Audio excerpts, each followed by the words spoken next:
여호수아서는 이스라엘의 가나안 정복과 땅의 분배를 중심 내용으로 기록한 성경입니다. 3주 전에 제가 전한 그 말씀 내용에서는 여리고성을 정복하는 과정과 아이성을 정복하는 과정, 그것을 이렇게 보았는데, 이게 이제 가나안 땅 전체를 정복해 들어가는 첫 번째 전쟁이었죠. 그 후에 전개되는 내용을 제가 이제 3주 쉬었는데, 여호수아는 또 대체로 전체적으로 어떤 건가 한번 훑어보는 것도 좋을 것 같아서 아주 간략하게 이렇게 한번 살펴보겠습니다. 9장에서는 가나안 정복 과정에 중요한 어떤 계기가 되는 어떤 트리거라고 그럴 수도 있겠고요. 남쪽으로 정복하고 북쪽으로 정복하고 하는 이 전쟁의 계기가 되는 그런 사건이 하나 있었습니다. 그것이 기브온 사람들이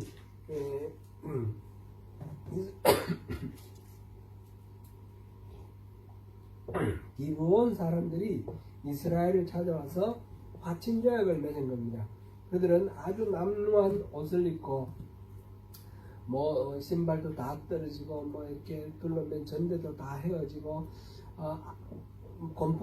땅도 곰팡이가 피었고 이런 식으로 해서 아주 먼 곳에서 온 것처럼 거짓으로 속여서 이스라엘과 이 소문을 들었는데 당신들과 같이 화친하고 싶다 해서 이스라엘이 별 생각하지 않고 화친을 맺었습니다. 말하자면 평화조약을 맺었습니다. 실제 기브온은 굉장히 가까운 곳에 있는 그런 족속이었습니다. 히위 족속의 성읍이었는데, 이 이스라엘의 헤드쿼터, 이스라엘 군의 점령군의 사령부가 있는 곳이 길갈인데, 길갈에서 기브온까지가 40km 정도 된다고 합니다. 그리고 뒤에 이어서 나오는 기록을 보면 그 기브온 사람들과 같이 길갈에서 출발해서 기브온에 가보는데 사흘째에 도달했다 그랬습니다. 그래서 이렇게 천천히 갔을 때 이틀 정도, 2일 정도의 거리, 사흘째 도착하는 그 정도 거리였습니다. 나중에 이제 전쟁이 일어나서 기습작전을 폈을 때 보니까 밤새 그곳에 도달을 했습니다. 좀 급속행군으로 빨리 걸어서 밤새도록 가면 도달할 수 있는 거예요. 물론 길갈은 이 해발 마이너스 한 200m 정도 되고, 이 기브온은 해발 한 800m 정도 되는 데니까 가파른 언덕길을 이렇게 계속해서 올라가야 되는 그런 험한 산길이었고, 그래서 쉽지는 않지만 그러나 거리가 굉장히 가까운 곳에 있습니다. 가까운 곳에 있는 이 가나안 땅에는 하나님이 누구와도 화친하지 말고 다 진멸하라는 그런 명령을 받았기 때문에 기브온과 화친조약을 맺는 것이 맞지 않았죠. 근데 여호수아는 그걸 잘 알아보지도 않고 하나님께 여쭤보지도 않고 덜컥 이 조약을 맺었는데, 하나님 여호와의 이름으로 이 화친조약을 맺었기 때문에 반드시 지켜야 되겠다, 그런 맹세를 하게 됩니다. 10장에 가면 이 기브온이 이 이스라엘과 화친을 맺었다는 소식을 듣고 가까이 있는 성읍 국가들이 기브온과 아주 한 20km 정도 떨어져 있는 곳에 이제 예루살렘이 있는데, 예루살렘의 아도니색하고 아도니메색 왕을 중심으로 해서 그 남부에 있는 5개 성읍 국가들의 왕들이 연맹을 맺어서 이 기브온을 공격해 옵니다. 기브온과 이스라엘의 이게 연맹을 맺으면, 동맹을 하면 앞으로 더욱 어려워질 거라고 생각을 하고 미리 이 이스라엘의 공격의 예봉을 끊기 위해서 기브온을 침략해 옵니다. 그때 기브온은 이스라엘에게 구원병을 요청을 했고, 이스라엘은 밤새 걸어서 기습적으로 이 이스라엘 남부 5개국 동맹군을 물리치죠. 그리고 단순히 물리쳤을 뿐만 아니라 계속해서 추격해서 남부 지역을 전체를 다 이렇게 추격하며 5개 국가의 왕을 다 죽입니다. 그래서 남쪽을 다 평정을 한 것입니다. 그리고 11장에 가면 11장에서는 저 북쪽 갈릴리 호수 옆에 있는 곳에 하솔 왕 야빈이 그 주변에 있는 여러 나라들을 다시 불러 모아서 동맹군을 만들어서 이 이스라엘과 결전을 청합니다. 그래서 이스라엘이 공격해서 올라가서 북부에 있는 땅을 전부 다 이렇게 평정을 합니다. 이게 11장의 이야기입니다.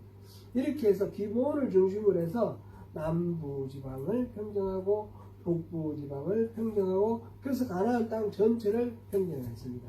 물론 뒤에서 보면 완전히 다 점령한 건 아니지만 전체 어떤 주요한 저항을 이렇게 꺾어버린 그런 정복 전쟁의 완성이다 이렇게 표현합니다.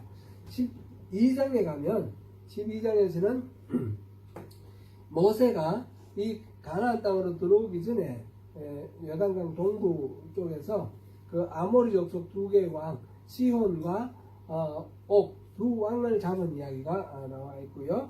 그 다음에 가나안 땅을 건너서 여호수아가 가나안 땅 전체에 요단강 서쪽에 전체에 31왕을 정복한 것에 대해서 기록하고 있습니다. 13장에 가면 그 중에서 아직 정복하지 못한 지역에 대한 언급이 있고요. 요단 땅 동쪽 그 모세 때 정복한 땅 모세 때 이미 분배가 이루어졌죠. 그거에 대한 이야기가 있습니다. 거기에는 루벤 지파, 갓 지파, 그 다음에 므낫세 반 지파 그렇게 세 지파가 가나안 동쪽을 차지했습니다. 그때 이제 차지했다고 다 끝나는 것이 아니라 군사들은 함께 이 가나안 땅을 요단강을 건너서 가나안 정복 전쟁에 참여를 하였죠. 13장에서는 14장부터 19장까지는 요단강 서쪽 땅 지금 앞에서 9장부터 말씀드렸던 이 남부지방 북부지방 정복한 이 전체 땅을 12지파 중에 2지파 반이 나누어 갔으니까 9지파 반이 아직 땅을 못 차지했잖아요. 그 9지파 반이 이 요단강 서쪽을 이렇게 제가 이게 이 그림이 떴는 걸 몰랐네. 예, 아까 앞으로 다시 가라. 예, 여기서 길가를 중심으로 해서 여기 기본 있죠, 기본을 매결해서 남쪽 지방을 다 이렇게 평정을 했고, 그 다음에 이 갈릴리 바로 옆에 있는 이 메론강인데 메론 시내 옆에 여기서 하솔왕 야빈을 중심으로 한 북부분을 정복을 했습니다. 그래서 이렇게 전체 다를 정복을 했고요. 그 다음에 다음 그림 보여주세요. 그래서 요단강을 중심으로 요단강 동쪽에 루벤 지파, 갓 지파, 므낫세 반 지파가 이렇게 차지를 했고요. 그 다음에 이쪽 건너와서 9개 반 지파가 이제 또 나누는 그 이야기가 14장부터 19장까지 쭉 나오고 있습니다. 여기서 특별히 우리가 다 볼 수는 없으니까 그냥 특별히 주목할 부분은 14장에 나오는 14장에 보면 맨 먼저 유다에게 이 땅을 유다에게 제비를 뽑아서 이 땅을 분배를 하는데 유다가 맨 먼저 제비를 뽑으러 나올 때에 유다가 땅을 분배받기 전에 갈렙이 나옵니다. 갈렙이 나와서 예전에 모세를 통해 하나님이 내게 약속하셨는데 내게 주시겠다고 약속하신 그 땅을 내게 먼저 분배해달라 그렇게 이야기를 합니다. 갈렙은 여호수아와 함께 꼭 단 두 사람만 출애굽기 1세대 중에 단 두 사람만 이 가나안 땅으로 들어왔습니다. 출애굽 1세대 출애굽할 때 같이 나온 1세대 사람들은 이 가데스 바네아에서 12명의 정탐꾼을 보낸 그 사건을 통해서 그때 하나님께 대적을 해서 아무도 가나안 땅에 들어오지 못하고 설득시 광야에서 40년을 헤매게 만드는 그런 원인이 되었기 때문에 광야에서 다 죽었습니다. 살아남은 사람이 딱 두 사람입니다. 여호수아와 갈렙. 그러니까 이 갈렙이 정탐꾼을 할 때는 40세였던 것 같고요. 40년을 헤맸으니까 80세가 됐죠. 그리고 가나안 이 동부에서 이제 여기 땅을 정복하는 동안에 한 5년 걸렸습니다. 그래서 85세 늙은 나이로 지금 나와서 여호수아에게 이야기를 하는 겁니다. 이제 이 땅은 내게 약속하신 그 땅을 먼저 달라, 그렇게 이야기를 했습니다. 민수기 13장에 그 이야기가 나오는데 가데스 출애굽을 해서 시내산에서 언약 10계명을 받았고, 그리고 이제 가나안 땅을 향해 가서 가나안과 만나는 접경 지역이 가데스 바네아인데, 가데스 바네아에 도착했을 때 가나안 땅이 도대체 어떤 상황인지, 어떻게 우리가 공격해야 될지 그걸 알기 위해서 정탐꾼을 보냅니다. 각 지파별로 한 명씩 12명의 정탐꾼을 보냈는데, 결과적으로 돌아가서 보고하는 내용은 객관적인 상황에 대한 보고는 똑같습니다. 이 땅은 과연 하나님이 말씀하신 대로 적과 꿀이 흐르는 땅이다. 그 대표적인 것으로 포도송이를 한 송이를 갖고 왔는데 너무너무 커서 거기에 막대기를 깨고 앞에 뒤에 해서 두 사람이 이걸 메고 어깨에 메고 올 정도로 포도송이가 컸고, 그 석류나 올리브나 뭐 여러 가지 산 소출이 풍성하다라는 것을 보고 확인하고 왔습니다. 그리고 또 하나, 그러나 그 땅은 비어 있는 것이 아니라 7개 부족이 이미 그 땅을 차지하고 있다는 것입니다. 그래서 요소마다 중요한 요소에 성읍을 이루고 성벽을 높이 견고하게 쌓았고, 그것을 수비하고 있는 그 사람들, 원주민들 보니까 아주 전쟁 준비가 잘 되어 있습니다. 특별히 그 아낙 자손이 살고 있더라 그랬는데, 아낙 자손은 거인족입니다. 다윗과 골리앗에 나오는 골리앗이 키가 구척장신인데 한 270m 정도, 청만보다 조금 이렇게 더 큰 정도. 그런데 아낙 자손 중에 제일 큰 사람이 아르바인데, 그 아르바는 이 골리앗보다 더 큰 사람이에요. 그런데 그런 아르바의 자손 후손들이 사는 곳이 바로 이 헤브론입니다. 헤브론, 기럇 아르바 이렇게 됐는데, 그 헤브론 땅, 그런 땅이 있다는 사실을 알고, 그런 적이 있다는 사실을 알고 보고를 하기를, 10명의 사람들은 그들 앞에 우리는 메뚜기와 같다, 우리는 도저히 이길 수 없다, 그렇게 표현을 했고, 반면에 갈렙과 여호수아 두 사람은 그 다음 말씀 한번 봐요. 우리가 곧 올라가서 그 땅을 취하자, 너희 이기리라, 이렇게 말을 했고요. 여호와께서 우리를 기뻐하시면 우리를 그 땅으로 인도하여 들이시고 우리에게 주실 것이다. 그 땅 백성을 두려워하지 말라, 그들은 우리의 먹이다, 이렇게 말을 했습니다. 그러니까 객관적인 상황은 똑같은데, 하나님이 함께 하시고 하나님이 우리를 기뻐하시면 저들은 우리의 먹이다. 개혁개정에서는, 개혁한글에서는 밥이다, 그렇게 했는데 표현하기가 밥이다가 더 좋은 것 같아요. 그들은 우리의 밥이야, 이렇게 말을 했습니다. 그래서 10명은 부정적인 보고를 하고 2명은 하나님 함께 하시면 우리 충분히 이길 수 있다, 긍정적인 보고를 했는데, 이스라엘 백성들은 10명의 말을 듣고 모세를 원망하고 하나님을 원망하면서 그 가나안 땅에 들어가는 것을 이렇게 두려워하고 겁을 내고 좌절하고 주저앉았습니다. 이 일 때문에 광야에서 40년을 헤매게 된 것입니다. 그때 하나님은 모세를 통해서 갈렙을 칭찬하시면서 네가 밟는 땅 다 주겠다, 이렇게 약속을 하셨습니다. 이게 민수기 14장의 24절 말씀입니다. 현재 갈렙의 나이는 85세이고 가데스 바네아에서 정탐꾼으로 갈 때가 40세였는데 여호수아와는 동년배인 것 같습니다. 결국 하나님께서는 하나님이 주시겠다고 약속하셨던 그 가나안 땅에 갈렙과 여호수아 두 사람만 이렇게 들어가게 하셨고, 나머지 10명은 들어가지 못하게 하셨습니다. 갈렙은 지금 45년 전에 있었던 그 일을 기억하면서 여호수아에게 당당하게 요구합니다. 하나님이 약속하신 그 땅 나에게 달라. 85세가 되었지만 난 아직 육신적으로 강건하다, 어떤 사람도 치를 수 있다, 그 산지를 지금 내게 달라, 이렇게 요청을 하고 있습니다. 근데 갈렙이 달라고 요청한 그 땅은 내가 원로이고 내가 먼저 최우선적으로 선정할 수 있으니까 가장 그 곡식도 잘 되고 기름진 땅 그리고 편안한 땅 그런 땅을 말하는 것이 아니었습니다. 갈렙이 요구하는 땅이 바로 기럇 아르바 나중에 헤브론이라고 이름이 바뀌어진 그 땅인데 그곳은 아까 말씀드린 아르바라는 그 거인의 후손들이 살고 있는 곳입니다. 아낙 자손 중에서 가장 큰 거인족이 살고 있는 그 땅. 그러니까 그곳은 가서 싸워서 그들을 물리쳐야만 하는 그런 험지인 것입니다. 나이는 비록 85세지만 원로로서 자기가 뭐 편한 거 쉬운 길을 취하지 않고 가장 어려운 길 솔선수범해서 그것을 요청을 했습니다.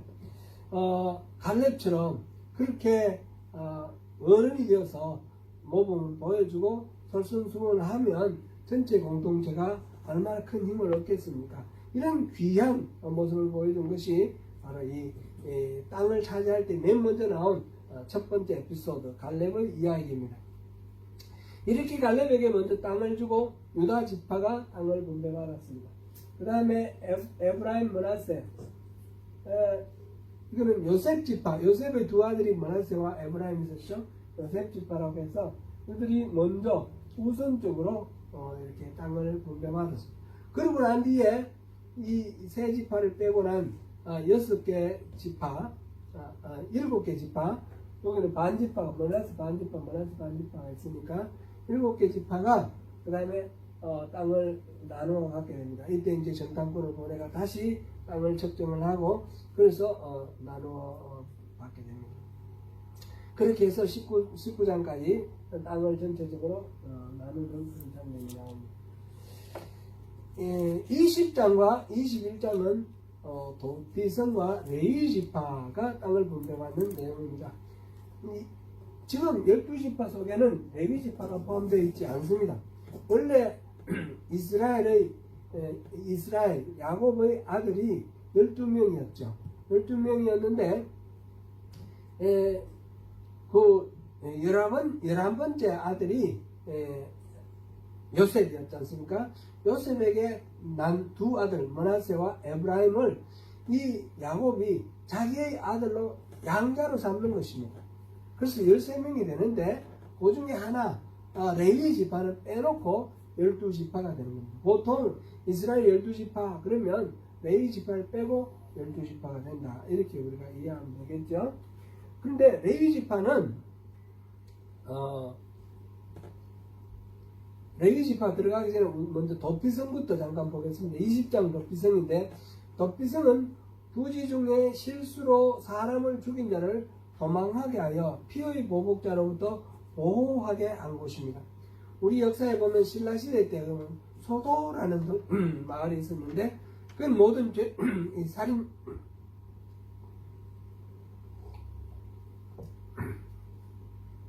살인을 포함한 범죄자들이 그곳에 가면 보호를 해주는 그런 도시였습니다. 그래서 여기서 소도와 이 도피성이 동일한지 어떤지는 잘 모르겠는데 성경에 나오는 도피성은 부지 중에 실수로 사람을 죽인 경우 요즘식으로 표현을 하면 과실치사 살인범의 경우에 한해서 이렇게 도망을 가서 보호를 받을 수 있게 했습니다.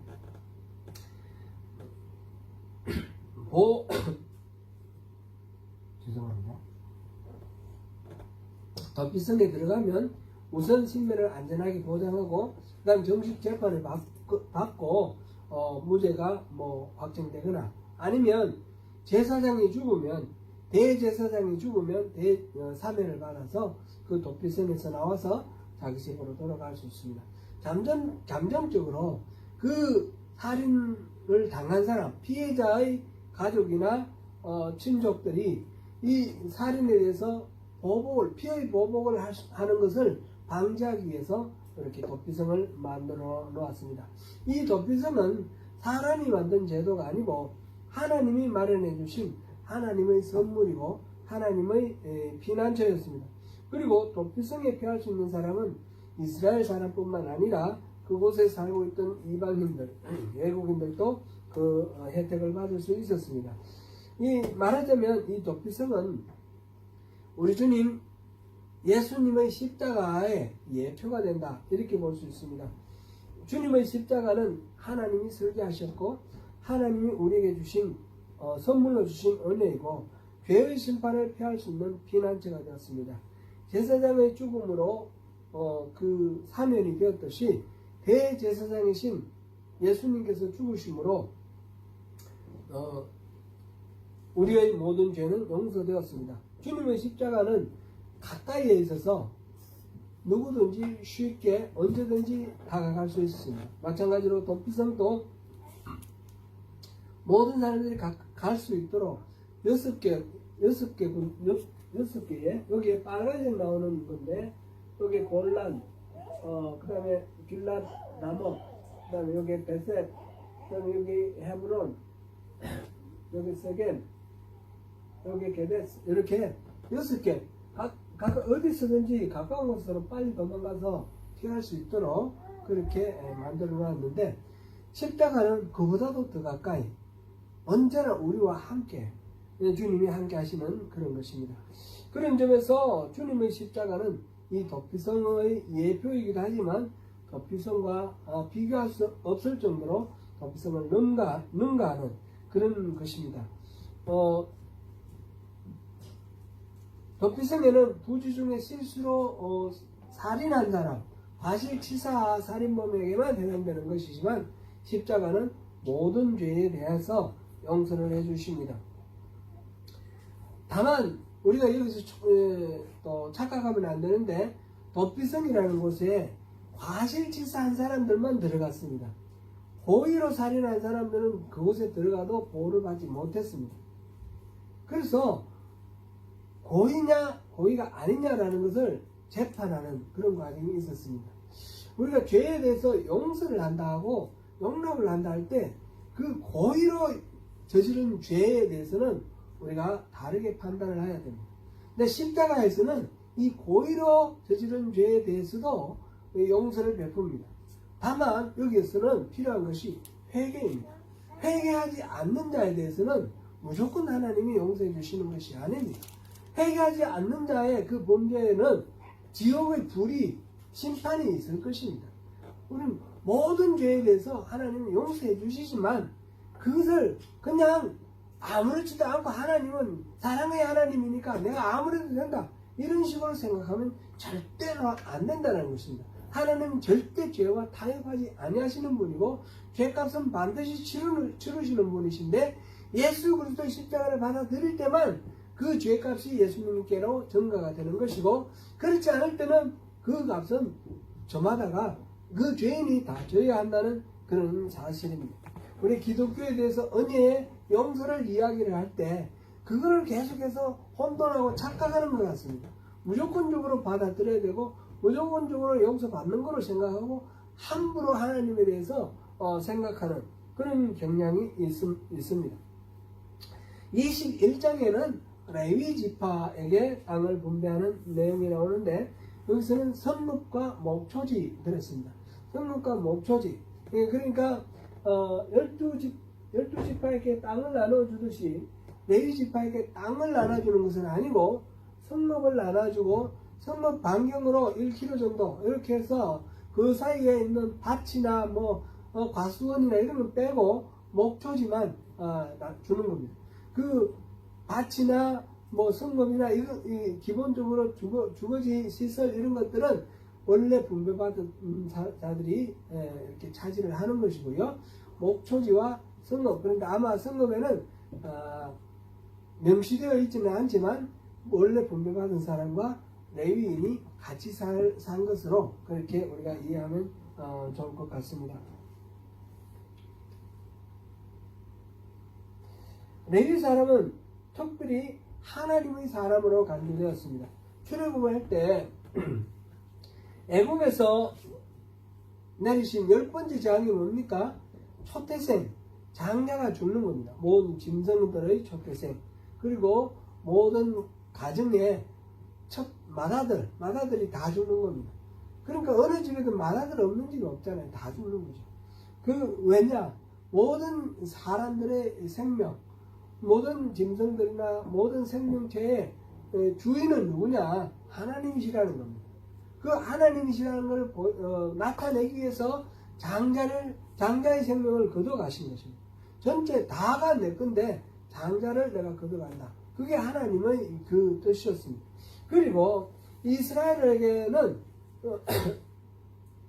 이스라엘 전체가 온 인류의 장자가 되는 것이고, 이스라엘 민족 중에서는 레위 지파를 그렇게 장자로 그렇게 취하셨습니다. 그거는 민수기 8장 16절에서 19절에 나오고요. 그래서 이 레위 지파는 하나님의 것으로 먹게 하였습니다. 그래서 따로 기업을 주지 아니하였는데, 신명기 18장 1절을 보시겠습니다. 같이 있습니다. 레위 사람 제사장과 레위의 온 지파는 이스라엘 중에 분깃도 없고 기업도 없을지니 그들은 여호와의 하늘물과 그 기업을 먹을 것이라. 아멘. 레위인들은 기본적으로 하나님께 드려진 제물과 11조로 생계를 유지하게 하였습니다.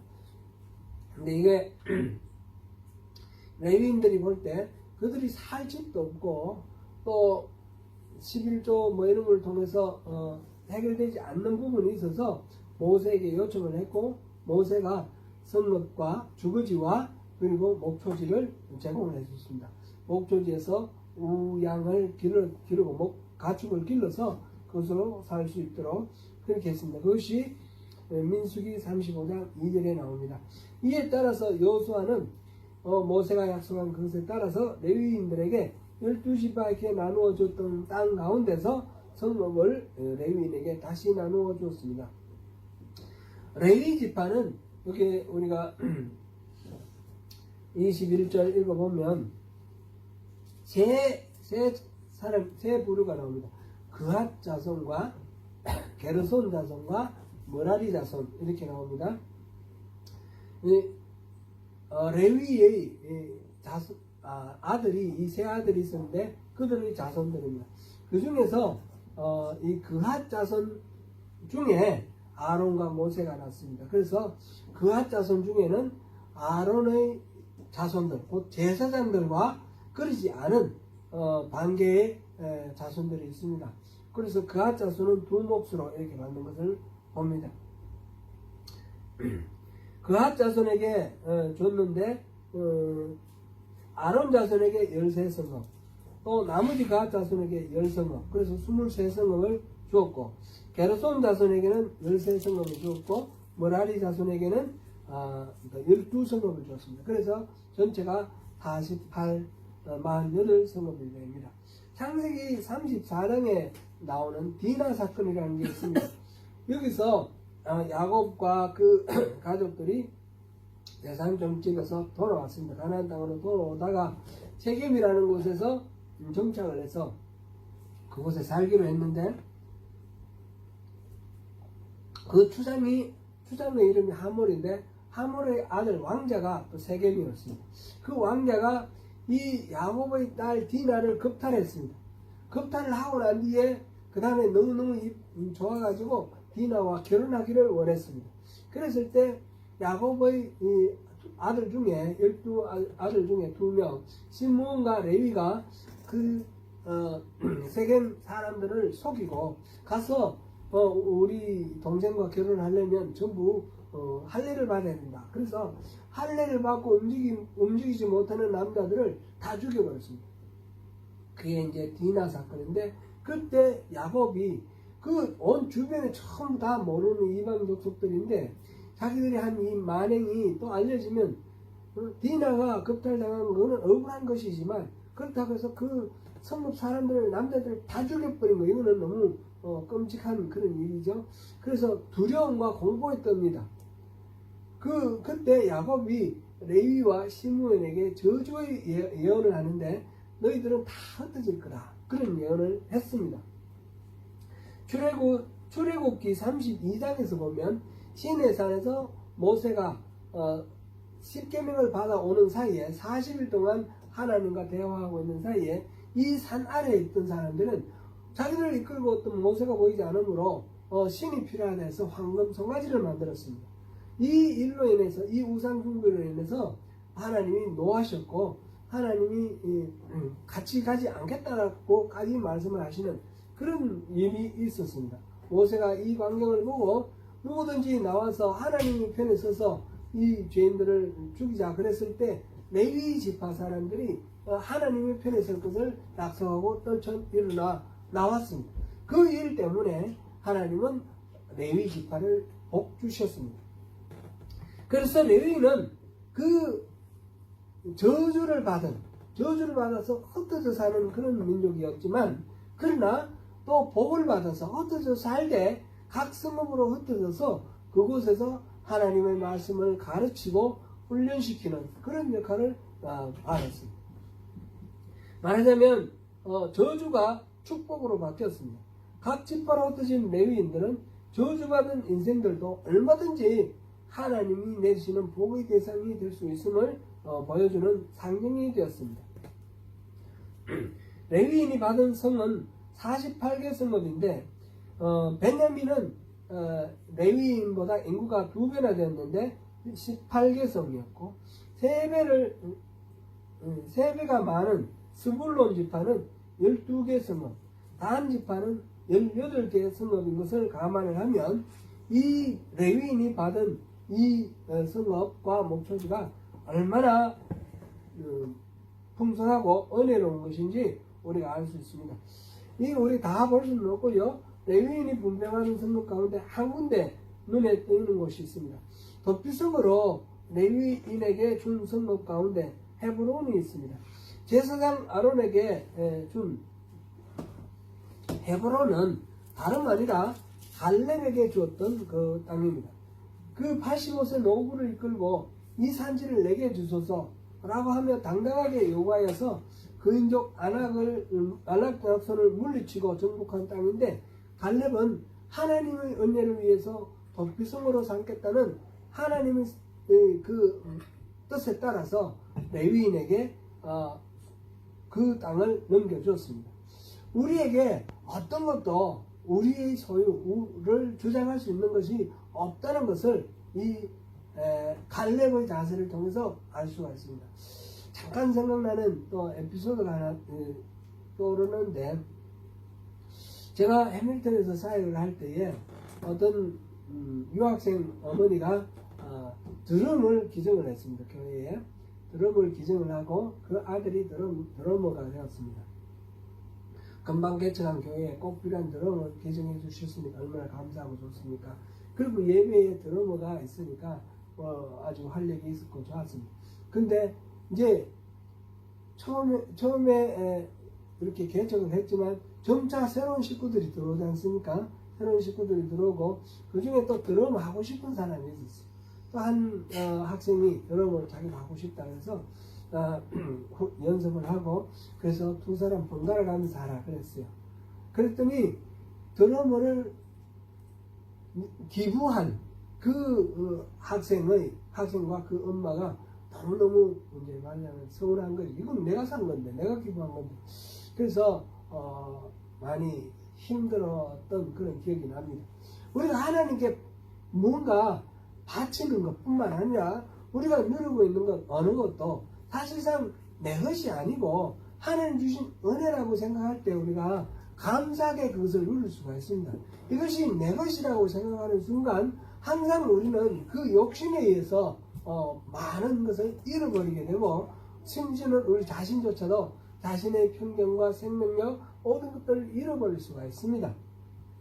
이 세상 살아가면서 우리가 그런 경우를 얼마나 많이 경험합니까?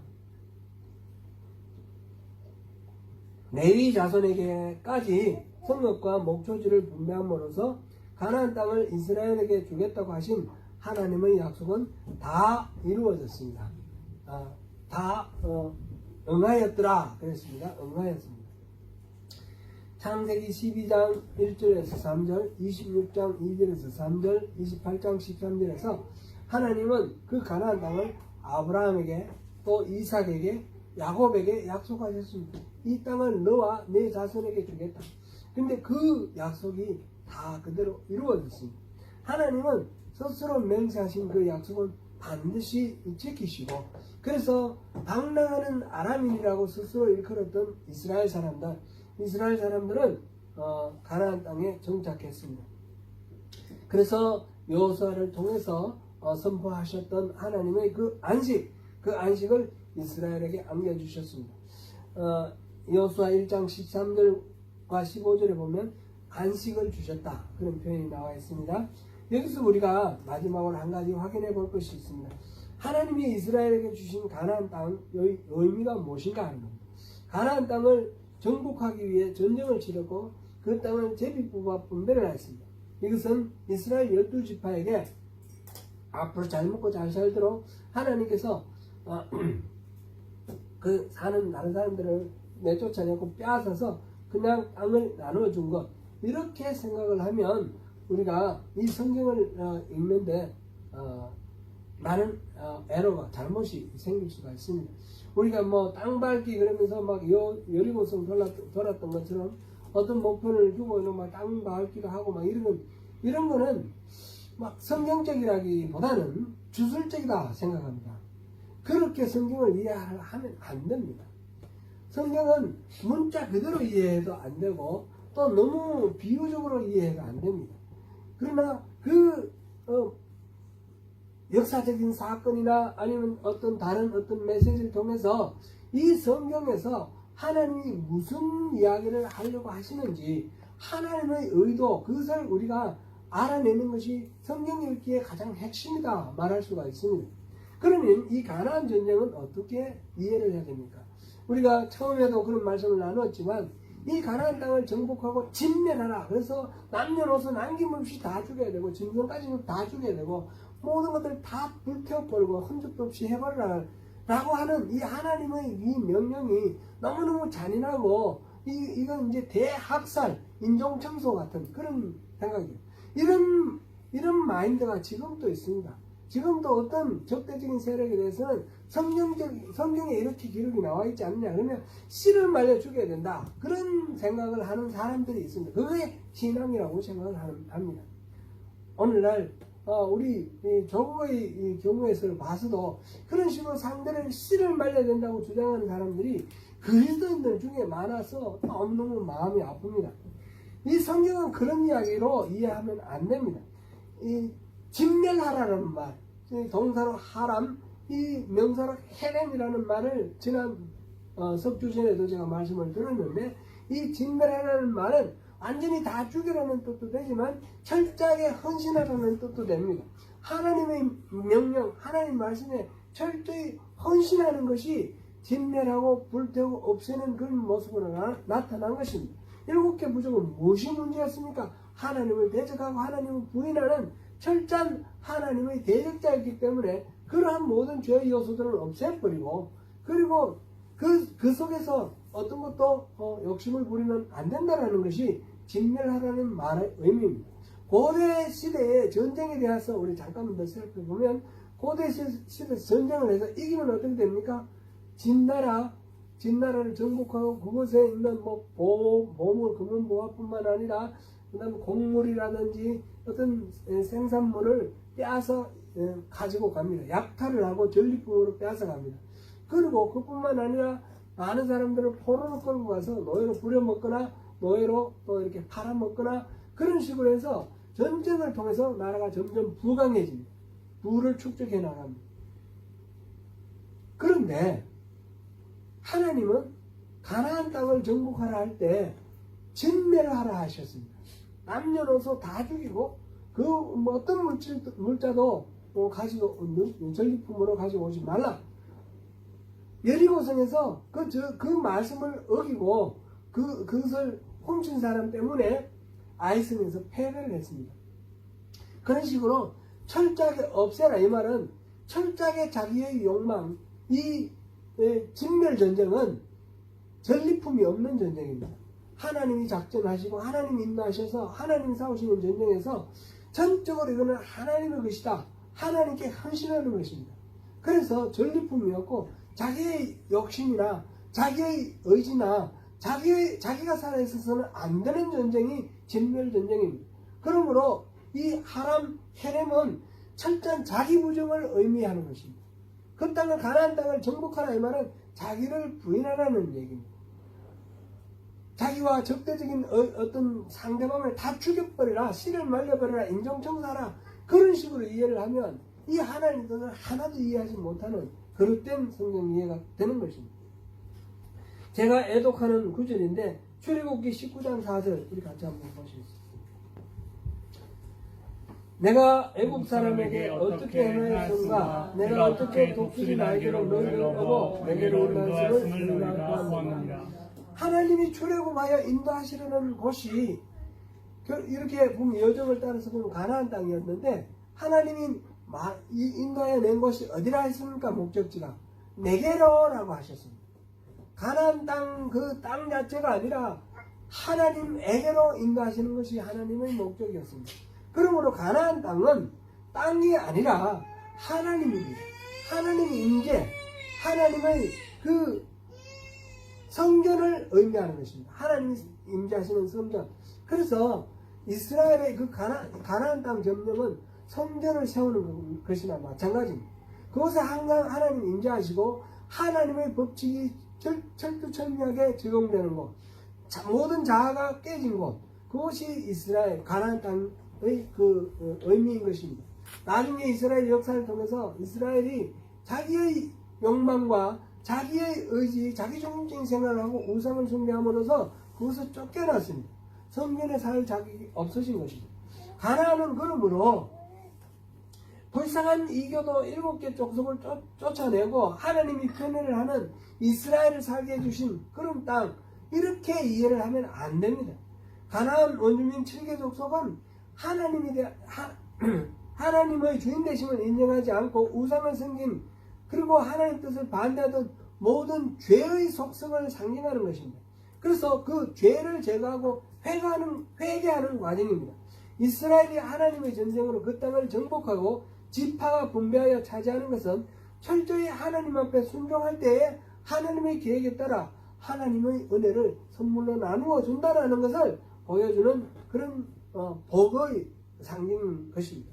사랑하는 성도 여러분, 하나님의 약속하신 그 말씀은 반드시 이루시는 분이십니다. 그분은 은혜와 용서를 누리며 그분의 임재, 그분의 성전 안에서 참된 안식을 누리기를 원하십니다. 우리에게 바로 그러한 하나님이 주시는 참된 안식을 누리시는 저와 여러분이 되시기를 축복합니다.